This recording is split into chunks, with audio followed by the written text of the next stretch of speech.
Con 34 minutos, saludamos al licenciado Cristian Zurita, periodista de investigación. El licenciado Zurita fue candidato a la presidencia de la República tras el asesinato de Fernando Villavicencio. Le saludamos, Cristian, le damos la bienvenida. Quisiéramos conocer su punto de vista, su opinión sobre este complejo momento de falta de seguridad jurídica en Ecuador, de debilidad institucional de la justicia. Gustavo, Rosana, muy buenos días. Gracias por esta invitación. Bueno, yo creo que el Ecuador no ha avanzado en los procesos de gestionar la real condición de independencia que debe mantener la justicia a través de dos caminos, que son la escuela judicial y la escuela de fiscales. Es verdad que estos procesos efectivamente se iniciaron en el gobierno de Rafael Correa, pero bajo una cooptación política de la justicia cuyos resultados estamos viendo el día de hoy, cómo es que efectivamente se ajustan los jueces a pedidos corporativos personales de intereses económicos del crimen organizado. El tema era encontrar un nuevo camino para que esto efectivamente pueda superarse e incluir a la academia dentro de un largo y técnico proceso que permita constituir jueces y funcionarios de la justicia sólidos, pues apalancados en lo que significa la independencia. Eso no hemos visto en los últimos años. El Ecuador ha estado sujeto en los temas urgentes, no en los importantes, y pues parece que esa es la tónica. Y la llegada de las nuevas autoridades en el gobierno actual, lo que identifican es el nuevo intento de cooptación de la justicia a través de hechos y actos que los estamos viviendo el día de hoy, de forma drástica y dramática, ¿sí? Como es la aún presencia del señor Godoy en la presidencia del Consejo Nacional de la Judicatura, cuando ya debía haber renunciado hace no menos de 3 semanas, cuando estalló el escándalo en el cual se identificaba que uno de sus cercanos servidores buscaba persuadir a uno de los jueces que fue dejado en indefensión luego de la sentencia que emitió, ¿sí? Lo que se identifica es que el enorme esfuerzo que se ha hecho con recursos internacionales y por la propia justicia ecuatoriana para constituir un sistema de juzgamiento de lo que significan los hechos de corrupción, fueron cooptados y abandonados por el gobierno, ¿sí? Y ante la falta de respuesta de la Corte Nacional de Justicia, que ahora vemos ha tomado de alguna manera un nuevo sendero, un nuevo derrotero, es posible que algo se pueda enfrentar desde las posiciones de independencia que se tienen que rescatar. Pero eso yo todavía lo veo bastante lejano y pues al parecer la posible renuncia que pueda tener el señor Godoy no termina de solucionar el problema. El problema no se soluciona con con la renuncia de él. Existe un problema más estructural, más de fondo, que podemos observar en el caso de que se vaya. Podría ser nuevamente cooptado el Consejo Nacional de la Judicatura y que obedezca a intereses que efectivamente pueden responder a, al gobierno, al ejecutivo o a otros que todavía no terminamos de entender. Cristian, muy buenos días. Bueno, la historia de falta de imparcialidad en la justicia aquí en nuestro país es larga, ¿no? Si pensamos en la época de León Febres Cordero, la Pichicorte, la metida de mano en la justicia anunciada por el propio presidente Rafael Correa en su momento, pero quizás toda esta situación y esta injerencia de los poderes tanto políticos como económicos en la justicia hoy se ve mucho más agravada, no solo que no ha encontrado una solución, sino que se ve muchísimo más agravada con la incursión del narcotráfico, que no es poca cosa y quizás no estamos viendo la magnitud de lo que esto realmente implica en nuestro país. Como usted mismo decía, como que nos quedamos en la discusión y en el debate del hecho, del acontecimiento, de la coyuntura, pero no estamos buscando soluciones a los problemas problemas profundos que, como digo, viene además arrastrando el país desde hace rato. Bueno, el control del narcotráfico y de los grupos de delincuencia organizada, que ahora son catalogados, considerados como terroristas, pasa por la incapacidad del Ecuador, del país, de mantener control sobre el territorio. Y eso significa perder institucionalidad y significa que pues jueces, servidores judiciales se sienten en indefensión para enfrentar estos casos y básicamente terminan rendidos ante los pedidos de los grupos de delincuencia organizada que tienen el control de los hechos y de la geografía a través de las armas, ¿sí? Eso hasta el momento, pues, no sabemos si es que se ha logrado controlar. Lo que hemos visto son acciones extremadamente violentas sin tener hasta el momento una real evaluación de lo que ha significado el impacto sobre lo que significa ejercer las funciones de judicial en estos territorios, ¿no? Y entiéndase dentro de estos territorios Guayaquil, sí, que parecería estar fuera de control y que pese a estos hechos se intenta dar un camino y una respuesta a la violencia generada en el país. O sea, yo creo que la violencia generada en el país es total evidencia de las condiciones en las cuales nos encontramos y pues no considero que se piense que esto pues no se está tratando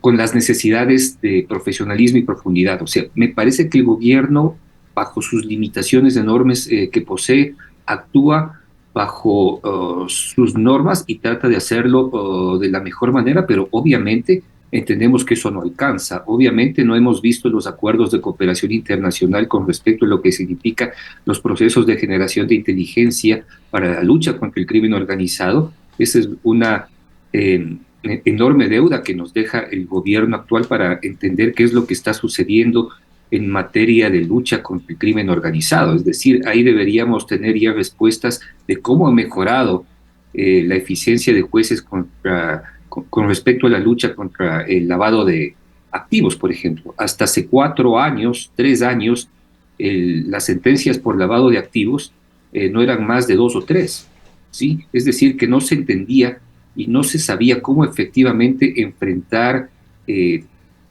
gestiones de investigación para lograr determinar hechos que identifiquen ilegalidades y se sancionen y se condenen, ¿sí?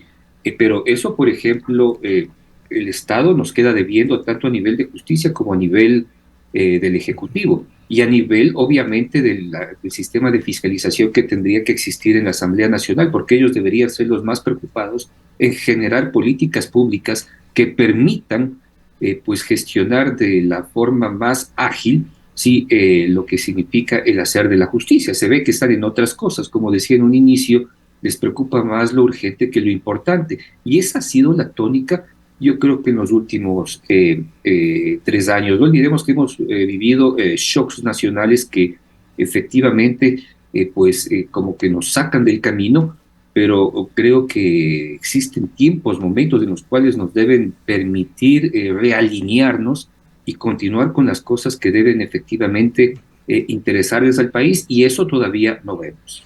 Con lo vertiginoso de los desarrollos del país se van acumulando casos y casos. Quisiera, con su ayuda, Cristian, desempolvar un poquito el caso Sobornos 2012-2016 que le valió persecuciones a usted, a Fernando Villavicencio. Rafael Correa hizo presencia ayer en Ecuador, mientras mantiene, hizo presencia a través de una comunicación virtual, por supuesto, pero mantiene su sentencia en firme de 8 años de prisión por cohecho. Su situación política, jurídica, es la de un prófugo de la justicia residiendo en Bélgica bajo estatus de refugiado. Jorge Glass cumple una condena en cárceles ecuatorianas. Otros funcionarios como Alexis Mera han cumplido gran parte de las penas. Se encuentra al momento ya en situación de prelibertad. pero mientras tanto los enormes daños que se hicieron a la economía ecuatoriana nunca fueron recuperados. Recordemos que hubo una reparación integral al Estado que se fijó en aproximadamente 14,7 millones de dólares. De esto se hizo una ínfima, en una ínfima cuantía, un cobro parcial. Mientras tanto, señalaba, resulta casi irónico que mientras el país intenta procesar estos traumas que son del pasado, pero que aún no han sido totalmente resueltos, se tenga estas situaciones en las cuales Rafael Correa y otros actores hacen admoniciones públicas en medio de anuncios de tomar nuevamente el poder político en Ecuador, ahora bajo la presidencia de la Revolución Ciudadana de Gabriela Rivadeneira. Bueno, sin duda no es la Revolución Ciudadana del 2018, mucho menos del 2014 y absolutamente para nada del 2011, ¿no es cierto? Y yo creo que es una organización política que va poco a poco desgranándose y pues podríamos compararlo en el pasado con todo lo que vivió el Partido Revolucionario Socialista Ecuatoriano luego de la huida de Abdalá Bucaram del país. Entonces logró mantenerse por un tiempo aproximadamente 10, 12 años, tal vez un poco más, pero fue una organización que se fue desgranando y perdiendo toda su estructura basada en narraciones populistas y pues en acuerdos y en manejos económicos que podían mantener a través de los alcaldes y los líderes de los gobiernos locales que permitían económicamente mantener una organización política. Hasta acá estamos viendo casi un papel calca, casi algo muy parecido, ¿sí? Con la diferencia de que obviamente la revolución ciudadana puede parecer más estratégica, pero obviamente carece de fondos. La evidencia clara es que pues el evento en que trataron de promover en Manabí, pues en un lugar por demás pequeño para las manifestaciones masivas que lograban constituir, deja mucho que desear, ¿sí? Y pues si ponemos en evidencia lo que acaba de hacer la prefecta del Guayas, ¿sí? Que logra reunir a muchas más personas, muchos más agricultores en un encuentro en la provincia del Guayas, pues deja evidencia de las enormes debilidades que enfrenta la Revolución Ciudadana. O sea, lo que trata de darnos de alguna manera es una visión de supuesta fortaleza, presencia ideológica que no existe, pero en realidad pues deja evidencia que simplemente es una organización que va hacia el abismo y se mantendrá poco a poco desgranándose en la medida de esta serie de conflictos y problemas que atraviesa, igual como lo hace cualquier organización del crimen organizado, como cualquier GDO, en el cual las posiciones se atomizan y buscan espacios corporativos o de interés para golpear y pues lograr el poder. Lo hemos visto en los últimos días, como el que fue jefe de troles de la Revolución Ciudadana, en ese largo gobierno que no sabemos efectivamente qué cantidad de recursos económicos recibió este famoso señor García, que termina peleándose de la peor manera con quienes efectivamente fueron sus jefes. Sí, pues deja evidencia lo que es la Revolución Ciudadana.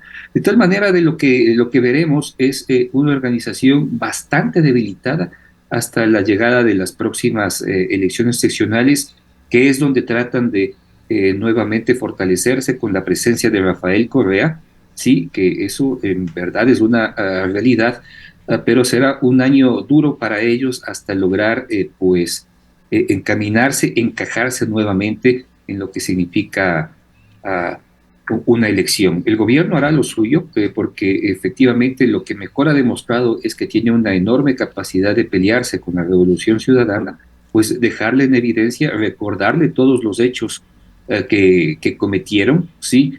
Todos estos hechos que se sustentaron sobre todo desde 2009 a 2011, que existió un enorme silencio desde 2013 hasta 2017, sí, y que solo con la llegada y la implosión de la Revolución Ciudadana a través de la presidencia de Lenín Moreno implosionó y dejó evidenciado los enormes hechos de corrupción. Sin duda esos hechos de corrupción no se van a repetir nuevamente, Gustavo o Rosana, porque todos esos recursos se apalancaron en lo que significó la deuda externa que se montó conjuntamente con China en más de 9 contratos que firmaron, sí, que significó 18.000 millones de dólares. Y esos 18.000 millones de dólares, en buena parte de libre disponibilidad, se usaron no necesariamente en lo que fue inversión, sino que se usaron en gasto corriente y en otro tipo de, de insumos que hasta ahora no queda claro y que pues en el caso de lo que significa el equipo de Mil Hojas somos los únicos que estamos tratando de aún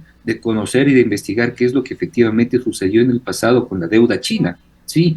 Y más allá de eso queda en evidencia que existe aún una esperanza en el hecho de que la justicia logró efectivamente encaminar una serie de casos en la investigación penal que lograron sancionarse. Obviamente no fue suficiente, efectivamente no fue suficiente, sí, eso es real, pero al menos existió una sanción y por eso es que existen personas que han cumplido una pena y están cumpliendo una pena como Jorge Glass. Entiendo que serán tal vez el último año que se mantenga en prisión. Puede existir mucha presión para que efectivamente su libertad no se dé, pero ha cumplido, es decir, ha existido de alguna manera una forma de resarcir el daño que le han hecho al Ecuador. Y pues ese camino que parecía que se abría para el país con la posibilidad de sentencias en la justicia, por más vicios que se puedan haber señalado por parte de la opinión pública, al menos existía un camino de búsqueda de resarcir los daños generados por la corrupción. ¿Sí? En Eso, cuanto al daño económico, esos 14 millones que no se recaudaron y usted conoce, quizá con un conocimiento mucho mayor que la gran mayoría de ecuatorianos, ¿cuánto fue el perjuicio estimado de la Revolución Ciudadana al país? A ver, si nosotros pensamos que la deuda externa con China, ¿sí?, en aproximadamente 18.000 millones de dólares contratadas a través de lo que significaron los 9 a 11 contratos de preventa de crudo, ¿sí?, al menos el 20% significa corrupción, ¿sí? Hay que recordar que existen un monto aproximadamente de 8.000 millones adicionales, ¿sí? Hay que sumarle un 20-25% en hechos de corrupción solo en la deuda china, ¿sí? De ahí hay que establecer los montos de los contratos que el Ecuador firmó en lo que significan contratos de servicios petroleros en los cuales, ¿sí?, elevaron la tarifa del precio de costo del crudo, ¿sí?, de aproximadamente un monto de 12, 14 dólares a 30, 35 dólares en los nuevos contratos. Esa diferencia de 14 a 30 es el monto de la corrupción. Por lo tanto, ahí estamos hablando más de 30.000 millones fácilmente, más los 6.000, 7.000 millones que puede haber significado el costo de la deuda externa por hechos de corrupción, y estamos hablando en 37.000, ¿sí? Y eso, si es que tomamos lo que significan los hechos de corrupción en lo que significó el manejo de recursos a través de los presupuestos generales del Estado, póngales un promedio de aproximadamente de 15%, estamos hablando de una cifra que supera fácilmente los 100.000 millones de dólares. Es decir, la primera cifra que se señaló que los hechos de corrupción podían ser alrededor de 50.000 millones de dólares, que yo fui el primero en anunciar una cifra de ese tipo allá hace mucho tiempo a través de la red llamada Twitter, pues puede quedarse efectivamente corto, y eso es un hecho que no se ha terminado a saltarnos mucho más detalles de este caso que sigue pendiente, así como otros, por lo menos 8 casos emblemáticos. Creo que el tiempo no nos da sino para tratar apenas superficialmente sobre la situación del caso Magnicidio FB, que sigue siendo una herida abierta. En el año pasado, inicios desde las audiencias de vinculación han seguido sufriendo diferimientos que desesperan a la opinión pública. Bueno, Gustavo, Rosana, saben que yo siempre he señalado que el crimen de Fernando Villavicencio es el más grave de la política ecuatoriana, ¿sí? Y bajo esas circunstancias enfrentamos un juicio en el cual vemos que los implicados harán todo lo posible por dilatar los procesos y mancharlos. Si lo que se trata aquí a toda costa es de generar procesos turbios, procesos que terminen de confundir a la justicia y pues mucho más a la opinión pública en casos por demás complejos que no se termina de entender por qué una persona rinde una declaración, por qué una persona pues luego se retracta de esta declaración, si es que eso funciona como prueba o no prueba, y eso es lo que vamos a seguir mirando en el futuro. Veamos si es que lo que ha hecho la Fiscalía algo de solicitar la presencia de los líderes de los lobos dentro de este caso, y si es que ellos efectivamente pueden participar de una cooperación penal, pues trae mayor información al caso y pues logramos identificar que otros importantes protagonistas que están escondidos dentro del caso conocieron. Personalmente, yo no creo que logremos tener una sentencia en firme por mucho tiempo, pero por suerte creo que podemos construir una verdad histórica dentro de lo que significa la presencia de importantes personajes que ya han sido señalados dentro del caso. La presencia Pregunta de final para ponernos en sí. orden con la actualidad. ¿Cómo puede afectar la situación de la justicia a todos estos casos y muchos otros que no hemos podido tocarlo siquiera? No, en el momento en que enfrentamos es gravísimo, ¿sí? Porque la presencia de Godoy en el Consejo Nacional de la Judicatura es por demás perniciosa, grave y virulenta para la justicia, ¿sí? Lo que tiene que existir es un proceso, él debería dar un paso al costado, ¿sí?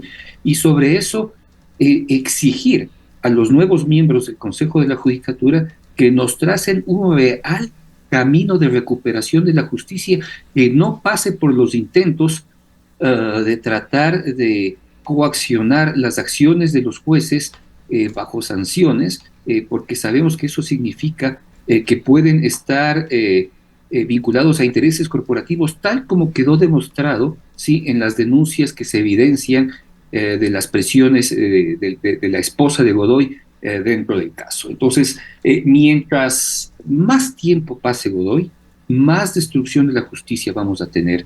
Y pues creo que este evento deja en evidencia que no se ha aprendido nada en los últimos años con respecto al enorme esfuerzo por sancionar a grupos corruptos dentro de lo que significa estos hechos. Bien. Muchísimas gracias por habernos acompañado en esta mañana, Cristian. Desgraciadamente el tiempo no nos da para más. Muchas gracias, Gustavo, Rosana. Muy buenos días. Declaraciones del licenciado Cristian Zurita, periodista de investigación. Son las 7:57 minutos.